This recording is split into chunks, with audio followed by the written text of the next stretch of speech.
Kevin Smith. How are you guys? Yeah.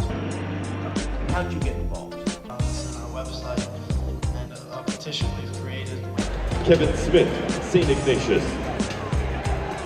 My name is Kevin Smith. To get involved in a program that we think has merit and will work to silence the violence. All right, Kevin Smith here, reporter for Stand Against Violence TV. Kevin, who do you have with you here today? Today, I'll name them all real quick. Promoting healthy relationships and respect for others. We're recognizing outstanding team leaders. Our congratulations goes out to... You have started an organization, Stand Against Violence? We're really trying to raise awareness about youth-on-youth violence and Youth-on-youth violence. youth-on-youth violence. To get other students in the game, they brought their message to thousands of students at this Kickoff for Kindness rally sponsored by Project Love. Hi, I'm Kevin Smith, a senior at St. Ignatius High School here in Cleveland, Ohio, and a member of the Stand Against Violence initiative. Recently, here in Cleveland in the news, there have been a few stories about victims of youth-on-youth violence, and we've reached out to them because they are members of our community, including Justin Weinmiller, who was severely beaten walking home from a St. Rocco's festival on the near west side of Cleveland. He was beaten so severely that the fire department had to be called to wash the blood off the sidewalk. And when he reached the hospital, when they took his clothes off, there were boot marks in his back because the people were kicking him when he was down. So far, throughout the season and even afterwards, we've met with a few victims and helped in any way possible, whether it be funds or taking the siblings out to a movie. We've really reached out to them. And Inkster High School is a team, inner city Detroit, and we spoke with them and we asked them to join our movement.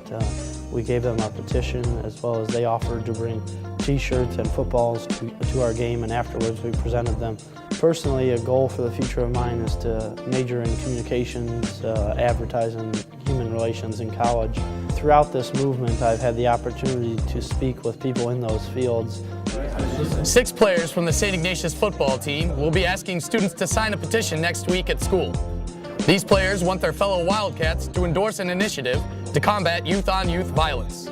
They're also asking students at other high schools to join them and make a stand against youth violence. It's important to reach out to Glenville and to encourage their students to join our movement, because when students hear a message from students, they're more likely to join. There's ways here at your own school you can help people without even walking outside.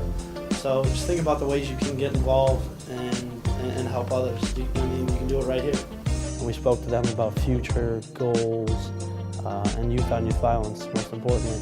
And we really encourage them to join our movement, and that's where our roots are. We began with them. There were a few students there who spoke about how either their brother or a cousin of theirs were severely beaten, or even in fact in one instance killed. So it really, you need to look a little farther than your face is a saying, and it really is true. What do you want to be now? What are you looking towards now?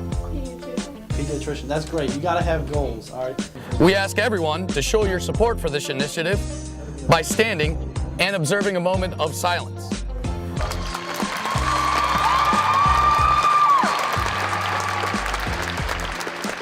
And we spoke about our movement, our petition, and encouraged young students and even young adults and even adults to join our movement.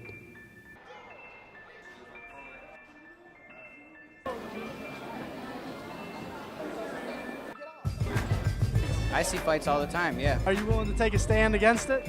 Absolutely. We're taking a stand against youth-on-youth violence. Every day, 16 individuals die due to youth-on-youth violence. What are your thoughts on violence? Enough is enough, don't you agree? Speak out against it, and hopefully you can join us. We appreciate it. All right, thank you. We're behind the scenes here at Quicken Loans Arena, getting ready to go out on the court. The New York Knicks are just walking by here. Governor Strickland's here, Mike Brown's wife. Miss Carolyn Brown, she's done so much for us. I can't thank her enough. Dr. Eugene Sanders, the Cleveland CEO of all their city schools, is here, as well as many different individuals who are being honored here tonight, and we're definitely working with them. Well, I'm Governor Ted Strickland, standing here beside this young man. We spent some time together earlier today talking about teen violence. During the silence, please reflect on the issue of youth violence and what you can do to make a difference. Please stand.